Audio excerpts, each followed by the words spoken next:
Good morning, my dear Samsters. Today we are going to read again about Akar Juk. A mane Akar? Everyone know? Yes, A mane Akar. Today we are going to read again Akar Juk. Please come with me through the video. এতিয়া যোৱাকালি আমি পঢ়িছো আকাৰ যুগ হয়নে আকাৰ যুগ আ মানে আকাৰ আৰু আকাৰ বহে বৰ্ণৰ পিছত তোমালোকে নিশ্চয় এখিনি পঢ়িব পাৰিছা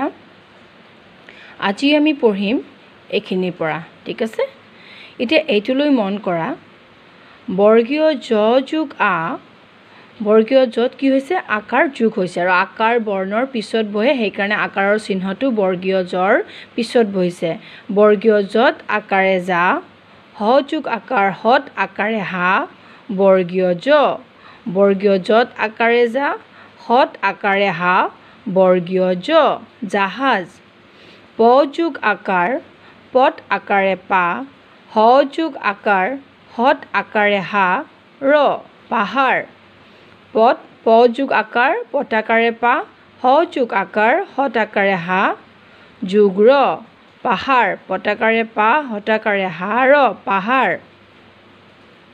ঠিক তেনেকে এইবিলাক শব্দটো আকাৰ যুগ হৈ আছে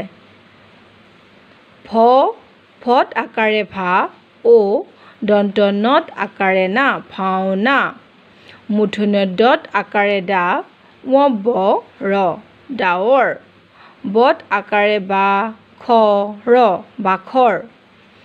দন্ত হত আকাৰে হা গ ৰ সাগৰ আ খ ৰ আখৰ কত আকাৰে কা গ বৰ্গীয় জ কাগজ ব বৰ্গীয় যত আকাৰে যা ৰ বজাৰ হত আকাৰে হা বৰ্গীয় যত আকাৰে যা ৰ হাজাৰ আ প্ৰথম চত আকাৰে চা ৰ আচাৰ গত আকাৰে গা বৰ্গীয় জ ৰ গাজৰ হত আকাৰে ভা গ ৰ ভাগৰ ৰ দন্ত হত আকাৰে হা ল ৰখাল আ কত আকাৰে কা তালব্য হ আকাশ আ হত আকাৰে হা ৰ আহাৰ বত আকাৰে বা গ ৰ বাগৰ তোমালোকে ভিডিঅ' কেইটা শুনিবা আৰু পঢ়িবলৈ যত্ন কৰিবা okay Samsters please listen the video carefully and try to read these words okay listen the video carefully and try to read these words okay bye bye thank you